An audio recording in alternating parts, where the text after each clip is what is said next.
are talking about keeping you safe if you decide to go hiking. You know, every year, as you all know more than I do, unfortunately, there are people who get stuck on the worst end of things. They end up dying because they're out and they're perhaps maybe not as prepared as they should be. There's a number of things that can happen. And it's summertime, and a lot of you probably want to take advantage and go to one of our awesome hiking trails. This morning, I want to introduce you to who we're talking to. We have Chief Burke, who's here from CAL FIRE San Diego, Sergeant Fred Dewey from the Sheriff's Search and Rescue, and we have Mike from the U.S. Forest Service. Is that right? That's right. Good morning, gentlemen. Good morning. All right, and look at this table here that you all have brought in specific examples of what we can do, what we should be having with us. Let me start with you, okay. Burke. Talk to me a little bit about the importance of staying safe. So really, we've had 19 rescues this year in Cedar Creek Falls. So the San Diego County Sheriff's ASTREA have come out and rescued 19 people. Last year it was 23, so we're expected to exceed the rescues this year. You know, Cedar Creek Falls is a very beautiful place to visit, but there are some dangers that are associated with it, and a lot of people don't realize that.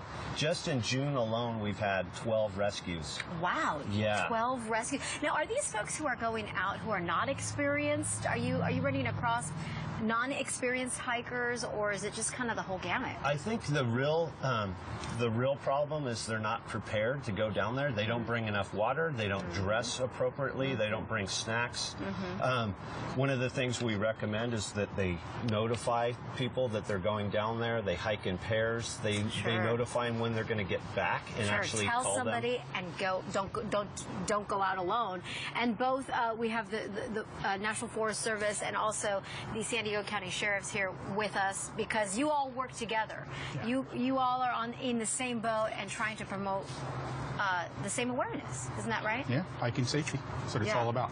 So let's talk about some of the items that are here. Who wants to start? How about we start with you, Mike? Sure. So I regularly patrol Cedar Creek Falls. It is part of the Cleveland National Forest.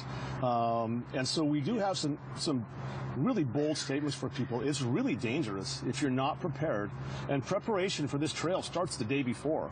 So you want to pre-hydrate before you go down. Do your research. And really this goes for anywhere you're going to be hiking. Research who owns that property, whether it's Forest Service or the county or a city park or a city hiking trail.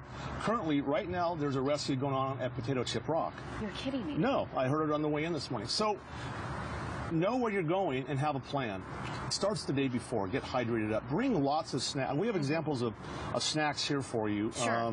One of the things people don't really grasp is water. The importance of water. The Forest Service recommends 1 gallon of water per person to hike down to Cedar Creek Falls. Right here, gallon. Right there's a gallon. What they don't understand is the equivalent of 1 gallon of water in water bottles is 8 water bottles. Wow. We have people showing up with 1 or 2 water bottles. That's not the same. We also recommend a sports drink, something that can replace some electrolytes. And real quick, here we have examples of some food, some proteins. Because what they don't realize is when they hike down that trail, and it's 1,000 feet in elevation, it's 2.5 miles to the bottom of that mountain. You use a lot of energy hiking downhill. And that's before you even get to the waterfall, swim in the pond if you like, and then you have to hike back out. No kidding. Sergeant Fred. Yes. We have gear. I want to bring you into this. Obviously, you know a lot about this. We have also gear that can protect you from the heat, correct, the sun.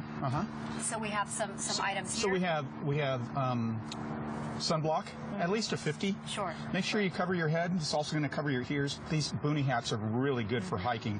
You also have a sun protection factor in a lot of the clothing that they sell at the different hiking stores. And might I add, this is not about trying to sell a certain product. This is just an example of things that you should have. You should prepare, and very important, as you mentioned, Mike, prepare ahead of time. Know where you're going. Like you mentioned, Burke, let people know where you're going to be and go out in pairs. And we're going to keep tabs with what's happening with this rescue right now. But it's a serious thing, and we want to make sure, we want to empower you to be safe out there if you are planning to go out for a hike. And if it's a spontaneous thing, well, maybe you should reconsider or perhaps choose a trail that's not as aggressive. Yes, absolutely. All right. Gentlemen, thank you so much. So much more to talk to you. We would love to have you back, perhaps during the summer, and kind of review all of this. Anytime. For more information, go to our website, KUSI.com. We'll be right back with much more. Over here, the